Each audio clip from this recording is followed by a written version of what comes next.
കേരളം വന്ദേ മാതരം പാടുമോ? ഈ ചോദ്യത്തിന് പ്രസക്തി ഏറെയുണ്ട്. മറ്റൊന്നുമല്ല, ഇതിനൊരു രാഷ്ട്രീയ വിവാദം ഉയരുന്നു. കേന്ദ്ര ആഭ്യന്തര മന്ത്രാലയം പുറത്തിറക്കിയ ഒരു നിർദ്ദേശമാണ് ഇപ്പോഴത്തെ ഈ വിവാദങ്ങൾക്ക് അടിസ്ഥാനം. അതായത് സ്കൂളുകളിലെയും കേന്ദ്ര സംസ്ഥാന സർക്കാരുകളുടെ പരിപാടിയിലും, പ്രത്യേകിച്ച് പ്രധാനമന്ത്രിയും ഒപ്പം ഗവർണറും പങ്കെടുക്കുന്ന പരിപാടിയിൽ വന്ദേ മാതര ഗാനാലാപനം നിർബന്ധമാക്കിക്കൊണ്ടാണ് ഈ ഉത്തരവ് പറയുന്നത്.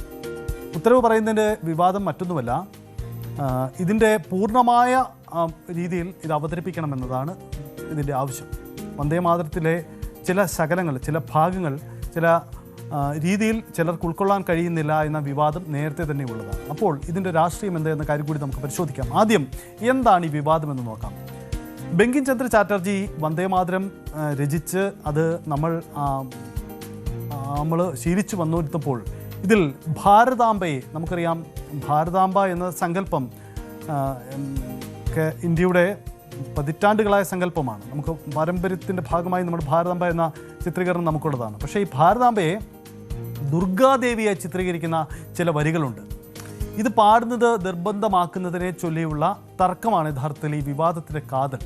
സ്വാതന്ത്ര്യ സമരകാലത്ത് ഏറെ ആവേശം കൊണ്ട ഒരു ഗാനമാണ്. പിന്നീട് ഒരു ഹിന്ദുത്വ അജണ്ടയായി ഇതിനെ ചിത്രീകരിക്കുന്നു. ചില പ്രത്യേക പാർട്ടികൾ, പ്രത്യേകിച്ച് BJP, RSS പാർട്ടികളാണ് ഇത് ഏറ്റവും അധികം ഉപയോഗിക്കുന്നത്. അതുകൊണ്ട് തന്നെ ചില മുസ്ലിം വിഭാഗങ്ങൾക്കിടയിലും ചില ക്രൈസ്തവ ഗ്രൂപ്പുകൾക്കിടയിലും ഒന്നും വന്ദേമാതരം അത്ര കണ്ട് അവർ ഏറ്റെടുക്കാറില്ല എന്നതാണ്. പ്രത്യേകിച്ച് അതിൽ വിഗ്രഹാരാധന സംബന്ധിച്ച് ചില തർക്കങ്ങൾ, അങ്ങനെ ചില തർക്കങ്ങളൊക്കെ അതിൻ്റെ അകത്ത് നിലനിൽക്കുന്നു. അതുകൊണ്ട് തന്നെയാണ് ഈ പ്രധാനപ്പെട്ട ഒരു കാരണം. അതായത് നമുക്ക് ആദ്യം നോക്കാം. ബംഗാൾ വിഭജന കാലത്ത് ദേശീയ മുദ്രാവാക്യമായി മാറിയ ഒരു ഗാനമാണ്. 1937 മുസ്ലിം ലീഗ് ഇതിനെ എതിർത്ത് രംഗത്ത് വരുന്നു. വരികളിലെ ദേവീ ആരാധന ന്യൂനപക്ഷങ്ങൾക്ക് അസ്വീകാര്യമായിരുന്നു എന്നതായിരുന്നു അന്നത്തെ ഒരു സാഹചര്യം. ഇനി ഈ വിഷയത്തിൽ പക്ഷേ RSS അവരുടെ തുടക്കകാലം മുതൽ തന്നെ ഈ വന്ദേമാതരം നിർബന്ധമാക്കണം, RSSൻ്റെ പരിപാടികളിലടക്കം വന്ദേമാതരം ഇപ്പോൾ തന്നെ ഉണ്ട്, അത് രാജ്യം ഔദ്യോഗികമായി സ്വീകരിക്കണമെന്ന നിലപാട് അവർക്ക് തുടക്കം തന്നെയുണ്ട്. അപ്പോൾ കഴിഞ്ഞ ഒരു 100 വർഷത്തോളമായി RSS മുന്നോട്ട് വെക്കുന്ന ആ അജണ്ടയാണ് ഇപ്പോൾ കേന്ദ്ര സർക്കാർ ആഭ്യന്തര വകുപ്പിൻ്റെ ഒരു ഉത്തരവിലൂടെ സാധ്യമാക്കിയിരിക്കുന്നത് എന്നതാണ് ഇതിൻ്റെ ഒരു രാഷ്ട്രീയ വിമർശനം. ഇപ്പോൾ ഇത് പൂർണ്ണമായി പാടണം എന്ന വിവാദം ഉയരുന്നതോടുകൂടി തന്നെ ഈ വിവാദം മറ്റൊരു തലത്തിൽ കൂടി മാറുന്നു എന്നതാണ് സാഹചര്യം. സ്വാഭാവികമായും ഇത് ഏത് രീതിയിൽ പ്രതിഫലനം വരും ദിവസങ്ങളിൽ ഉണ്ടാക്കും എന്നതുകൂടി പ്രധാനപ്പെട്ട കാര്യമാണ്. ഇതിൽ കേരളം ഇതുവരെ പ്രതികരിച്ചു കണ്ടിട്ടില്ല. നമുക്കിനി കേരളത്തിൻ്റെ പശ്ചാത്തലത്തിലേക്കൊന്ന് വരുമ്പോൾ നമുക്ക് പ്രതീക്ഷിക്കാവുന്ന ഒരു വലിയ രാഷ്ട്രീയ വിവാദമായി കൂടി ഇത് മാറാനുള്ള സാധ്യതയുണ്ട്. മറ്റൊന്നുമല്ല, ഗവർണർ നേരത്തെ തന്നെ എന്നറിയാം, ഭാരതാംബയുടെ ചിത്രം ഗവർണർ പങ്കെടുക്കുന്ന വേദികളിൽ പ്രദർശിപ്പിക്കണമെന്ന നിർദ്ദേശം ലോക് ഭവൻ, പഴയ രാജ്ഭവൻ മുന്നോട്ട് വയ്ക്കുകയും അതുണ്ടാക്കിയ വിവാദങ്ങളും മന്ത്രിമാർ വിട്ടുനിൽക്കുന്നതും ഒക്കെ നമ്മൾ കണ്ടതാണ്. സമാനമായി ഗവർണർ പങ്കെടുക്കുന്ന വേദികളിലും വന്ദേമാതരം പാടുക എന്ന് മാത്രമല്ല, അത് പൂർണ്ണ അർത്ഥത്തിൽ പാടുക, ആ വിവാദമായ ഭാഗങ്ങൾ കൂടി ഉൾപ്പെടുക. അതായത് ദുർഗാദേവിയെ പ്രകീർത്തിക്കുന്ന, ഭാരതാംബ ദുർഗാദേവിയായി കാണുന്ന ആ ഭാഗങ്ങൾ കൂടി പറയുമ്പോൾ അതുണ്ടാക്കാൻ പോകുന്ന തർക്കങ്ങൾ ചെറുതായിരിക്കില്ല.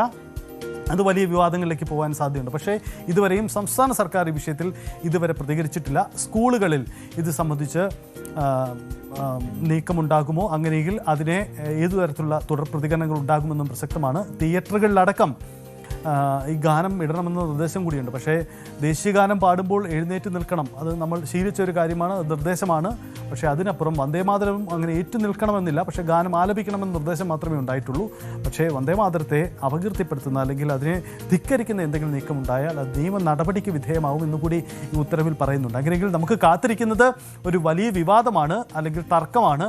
വന്ദേമാതരം ആലപിക്കണമെന്ന നിർദ്ദേശം കേരളത്തിൽ എത്ര കണ്ട് പാലിക്കപ്പെടും, അല്ലെങ്കിൽ കേരളം അല്ലെങ്കിൽ BJP ഇതര സംസ്ഥാനങ്ങളിൽ ഇതിനെ എത്ര കണ്ട് ഏറ്റെടുക്കും, ഇതര മതവിഭാഗങ്ങൾ ഇതിനോട് എടുക്കാൻ പോകുന്ന നിലപാട് എന്തായിരിക്കും, അങ്ങനെയെങ്കിൽ അതൊരു പുതിയ തർക്കത്തിന് ഇടവയ്ക്കും എന്നതാണ്. RSSൻ്റെ അജണ്ടയാണ് ഇപ്പോഴത്തെ ഈ നീക്കത്തിന് പിന്നിലെന്ന് സ്വാഭാവികമായും കോൺഗ്രസ് അടക്കമുള്ള മുഖ്യ കക്ഷികൾ സംശയിക്കുന്നുണ്ട്. അങ്ങനെയെങ്കിൽ ആ നീക്കങ്ങൾ ഉണ്ടാകുമെന്ന് നമുക്ക് പ്രതീക്ഷിക്കാം. എന്തായാലും വന്ദേമാതരം വിവാദം ആ തരത്തിൽ ഉയർന്നു വരുമ്പോൾ അതുണ്ടാക്കാൻ പോകുന്ന രാഷ്ട്രീയ തർക്കങ്ങൾ ചെറുതായിരിക്കില്ല എന്നുകൂടി നമുക്ക് ഓർമ്മപ്പെടുത്താം. കേരളത്തിൽ സംസ്ഥാന സർക്കാരിൻ്റെ ഭാഗത്തു നിന്നും ഒരു പ്രതികരണം ഉണ്ടാവേണ്ടതാണ്. ഇതുവരെ ഒരു പ്രതികരണം ഉണ്ടായിട്ടില്ല. നമുക്ക് പ്രതീക്ഷിക്കണം അത്തരമൊരു പ്രതികരണം ഉണ്ടാവുന്നത് എന്ന്. എന്തായാലും RSS ദീർഘനാളുകളായി മുന്നോട്ട് വയ്ക്കുന്ന ഒരു അജണ്ട ഇപ്പോൾ കേന്ദ്ര സർക്കാർ നടപ്പിലാക്കുന്നു എന്നതാണ് ഈ വിവാദത്തിന് അടിസ്ഥാനപരമായി ഇപ്പോൾ ഉയർന്നു വരുന്ന ഒരു കാര്യം.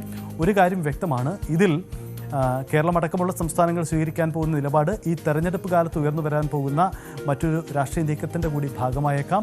അങ്ങനെയെങ്കിൽ വന്ദേ മാതരം അത് ദേശീയ ഗാനം എന്നതിന് സമാനമായി തന്നെ നമ്മൾ ഏറ്റെടുക്കേണ്ടതാണ് എന്ന വാദം ഒരു വശത്തുണ്ടാവും. മറിച്ച് അതിൻ്റെ മറുവശത്ത് അതിൻ്റെ വർഗീയ അജണ്ടകൾ ചൂണ്ടിക്കാണിച്ചുകൊണ്ടുള്ള നീക്കം നമുക്ക് പ്രതീക്ഷിക്കാം. വന്ദേ മാതര വിവാദം സംസ്ഥാന രാഷ്ട്രീയത്തെയും ഇനിയുള്ള ദിവസങ്ങളിൽ ചർച്ചയാക്കുമെന്നുള്ളതാണ്.